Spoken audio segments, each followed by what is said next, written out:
Assalamualaikum warahmatullahi wabarakatuh.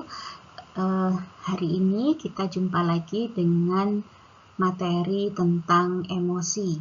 Ya, kalau misalnya saya menanyakan apa kabar hari ini, sehat. Kalau sehat adalah situasi fisik kita ya, sehat, sakit. Tapi pernah teman-teman mungkin mendengar sahabat atau kawan-kawannya menyampaikan, duh galau, duh pusing nih, bingung, dan sebagainya. Nah, itu yang akan kita bahas hari ini lebih dalam. Bagaimana itu bisa muncul dan apakah itu merupakan emosi dasar atau seperti apa. Ya, jadi hari ini kita akan membahas banyak tentang emosi. Ada banyak definisi tentang emosi dan semuanya sepakat bahwa emosi itu adalah situasi fisik, kemudian proses berpikir atau proses kognitif yang kemudian memberikan dampak pada bagaimana individu tersebut berperilaku. Bingung nih, galau, gegana, gelisah, galau, merana. Ya. Kemudian bentuk perilakunya atau sikap yang ditampilkan, diam di pojokan, bengong, melihat HP terus. Nah, ini mempengaruhi perilaku. Jadi, semua sependapat dan APA atau Asosiasi Psikologi yang menjadi pusat rujukan tentang definisi dan segala hal tentang perkembangan di psikologi itu sepakat bahwa emosi itu adalah gabungan antara bentuk perilaku yang ditampilkan yang disebabkan karena faktor fisiologis dan juga elemen proses kognitif. Lalu sebenarnya apa kira-kira fungsi dari emosi? Kenapa sih kok ada rasa galau? Kenapa ada rasa bingung itu tadi? Kenapa? Fungsinya untuk apa kira-kira? Ya, betul sekali. Jadi fungsinya untuk mempersiapkan individu melakukan suatu tindakan, ya.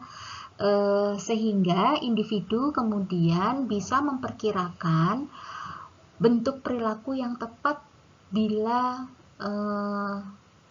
individu tersebut merasakan sesuatu akibat proses kognitifnya dan juga bagaimana situasi fisiologisnya. Seperti tadi yang saya contohkan. Misalnya duduk di pojokan, kemudian melihat HP, atau mungkin menangis karena sedih, atau mungkin tertawa karena senang, dan sebagainya. Jadi memang mempersiapkan individu untuk bertindak. Fungsi lainnya adalah membentuk perilaku di masa depan. Ini ya sama seperti yang tadi sudah saya sampaikan. Jadi supaya mengetahui apa yang tepat untuk dilakukan berikutnya.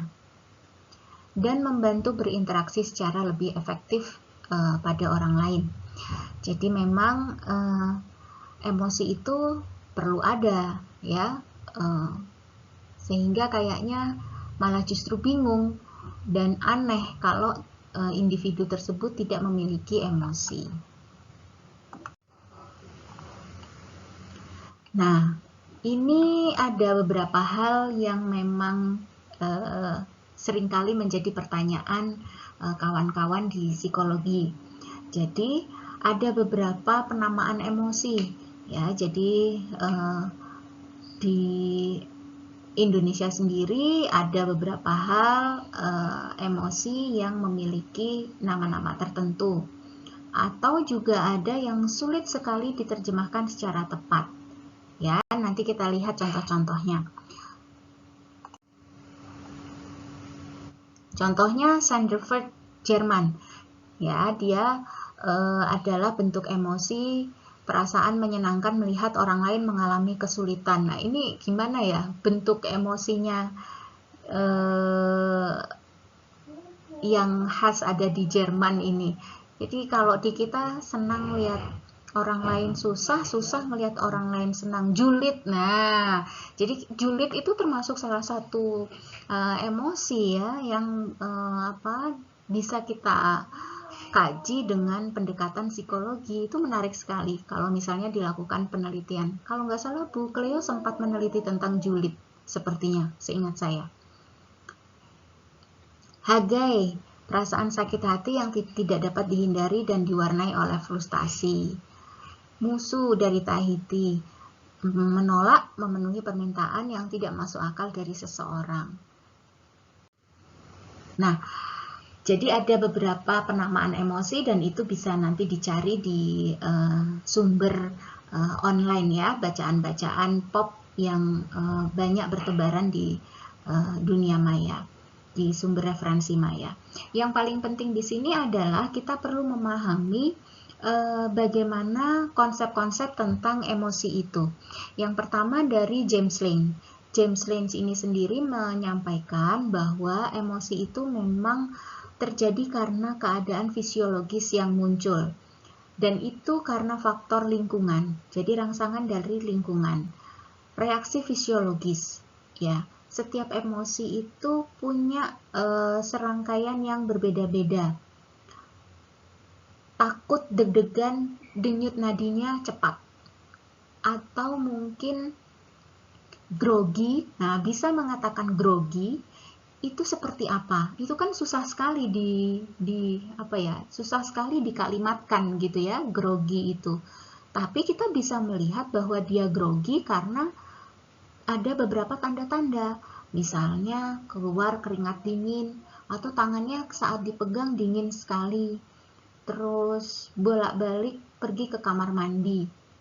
Ya, ini kamu kenapa grogi ya? Misalnya begitu. Nah, ini ada hal-hal yang terlihat secara fisiologis atau reaksi secara fisiologis. Itu menurut James Lane. Kemudian yang perlu diperhatikan di sini, ini adalah prosesnya menurut James Lane. Jadi ada kejadian kemudian menghasilkan beberapa situasi secara fisiologis. Kemudian secara fisiologis itu individu tersebut menginterpretasikan apa yang dia rasakan sehingga memunculkan bentuk-bentuk emosi tertentu seperti yang tadi sudah saya sampaikan. Yang berikutnya adalah dengan menggunakan pendekatan Cannon-Bard yang menyatakan bahwa emosi itu adalah suatu keadaan yang tidak bisa lepas secara bersamaan dengan fisiologis. Kalau tadi James Lane itu fisiologis kemudian baru emosi, bentuk emosinya, tapi Cannon-Bard itu menyatakan bahwa ini terjadi secara bersamaan. Tidak ada yang lebih dulu. Fisiologis dulu kemudian bentuk emosi, bukan. Tapi menurut Cannon-Bard terjadi secara bersamaan.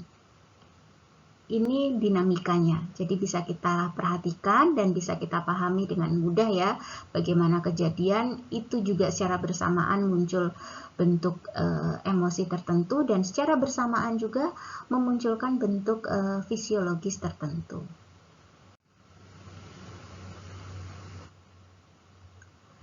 Ada Sachter dan Singer yang menyampaikan dua faktor emosi. Ya, dua faktor emosi ini cukup terkenal sekali yang menyampaikan bahwa emosi itu ditentukan oleh faktor rangsangan secara fisiologis dan pemberian label secara kognitif. Jadi secara fisiologis, rangsangan secara fisiologis itu bisa membentuk suatu emosi-emosi tertentu dan pemberian label secara kognitif seperti misalnya gitu kamu nggak bisa ya. Nah, jadi ada label-label tertentu secara kognitif yang kemudian memberikan bentuk-bentuk emosi pada individu.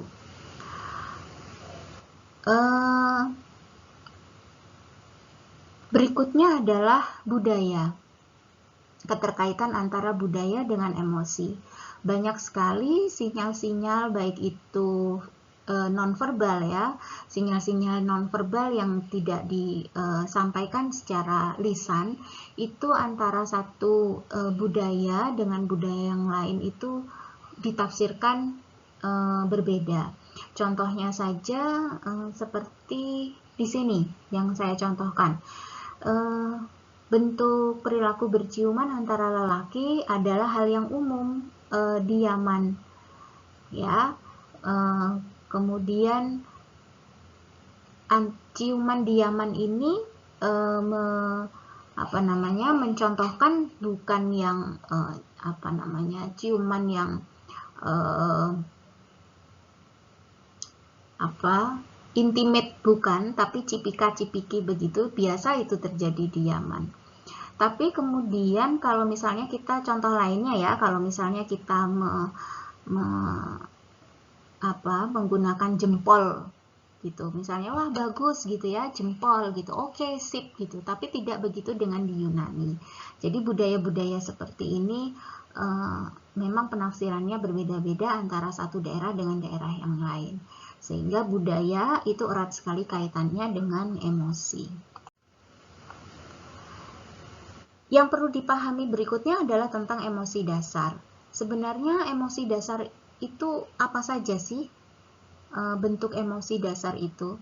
Kalau misalnya kita lihat orang sedih, senang, itu adalah emosi dasar, ya. Sehingga psikologi ini bersepakat bahwa emosi dasar itu terdiri dari 6 bentuk. Jadi marah, takut, sedih, senang, terkejut, dan jijik. Ini adalah emosi dasar. Tapi kemudian seperti galau, bingung, nggak tahu, julid, itu gabungan dari beberapa macam emosi. Dan itu gambarannya seperti apa? Ya sangat kompleks sekali ya, dan sulit sekali untuk digambarkan dengan kata-kata. Nah, kalau emosi dasar mudah kita menggambarkannya, ya, happy, sad, ya, takut, fear, marah, ini jelas sekali gambaran ekspresinya. Tapi kalau julid atau galau itu yang mana kira-kira? Nah, itu adalah emosi yang sudah termodifikasi, begitu ya, bisa dikatakan sudah tercampur begitu. Bagaimana dengan gender atau peran antara laki-laki dan perempuan? Jadi memang ada beberapa penelitian yang menyampaikan bahwa perempuan itu cenderung mudah mengalami emosi negatif ketimbang pria. Banyak sekali penelitian tentang gender dan juga emosi, dan ini ada bukunya, saya kebetulan punya bukunya tentang Psychology of Gender. Ini kalau misalnya ada yang mau ya nanti saya berikan. Banyak yang membahas tentang bagaimana perbedaan antara laki-laki kemudian perempuan tentang emosi, perilaku, dan proses berpikirnya. Ini sangat berbeda sekali. Bahkan sekarang sudah mulai viral Dr. Aisyah Dahlan ya kalau nggak salah. Itu coba nanti teman-teman cari di YouTube-nya. Beliau adalah seorang dokter yang neuro, ya, banyak sekali penelitiannya tentang bagaimana fungsi otak dan perilaku, dan itu sangat psikologis sekali. Memang fokusnya beliau ada di psikologi keluarga, bagaimana hubungan antara suami dan istri, komunikasi dalam keluarga. Jadi lengkap sekali sudah dibahas oleh Ibu Dr. Aisyah Dahlan. Nanti kalau misalnya sempat kalian nonton YouTube-nya, itu sangat menarik sekali. Perempuan lebih baik dalam mengekspresikan emosi daripada pria. Ya, ini sering sekali kita temukan kejadian-kejadian seperti ini. Ada beberapa cara untuk mengukur emosi, ada tekanan darah, detak jantung, ini bisa teman-teman baca sendiri, air mata, keringat, untuk melihat situasi emosi individu. Bahkan ada juga sekarang alat pendeteksi kebohongan. Nah, ini adalah intelligence artificial dan teknologi ya, bagaimana kemudian teknologi itu bisa membaca bentuk fisiologis dan bentuk perilaku individu. Menarik sekali. Ada juga yang berdasarkan proses assessment atau pengujian, bagaimana kemudian individu tersebut menuliskan rentang skala tentang emosinya. Contohnya kalau teman-teman pernah mendapatkan salah satu kuesioner yang menyebutkan bagaimana kepuasan Anda menggunakan layanan internet ini, misalnya begitu. 1 sampai 10. Senang artinya sangat tidak senang itu 1, sangat senang itu adalah 10. Nah, ini yang mana rentangnya? Ini cara pengukuran. Jadi nanti kawan-kawan di semester 4 kalau nggak salah itu, atau semester 5 itu sudah menemukan mata kuliah tentang pembuatan skala dan pengukuran perilaku. Ini untuk melihat atau untuk mengukur emosi itu sendiri. Ada juga untuk mengukur emosi kita lihat dari behaviornya atau dari perilakunya. Marah, membanting barang, kemudian ekspresi wajahnya ya, facial expressionnya, aktivitas level mager, nggak mager. Kenapa kok mager? Ya, nggak tahu deh, pokoknya bingung. Nah, ya, seperti ini. Jadi, itu cara mengukur emosi. Nah, ini dia materi emosi. Kita akan sama-sama membahas emosi ini nanti di Google Classroom ya. Harus ada pertanyaan dari masing-masing kelompok, dan masing-masing kelompok harus menjawab pertanyaan kelompok yang lainnya. Oke, nanti kita sama-sama diskusi di Google Classroom. Sampai di sini dulu materi tentang emosi, nanti kita akan lanjutkan di materi berikutnya. Saya akhiri, Assalamualaikum warahmatullahi wabarakatuh. Jangan lupa jaga kesehatan dan juga tetap membaca. Sampai jumpa.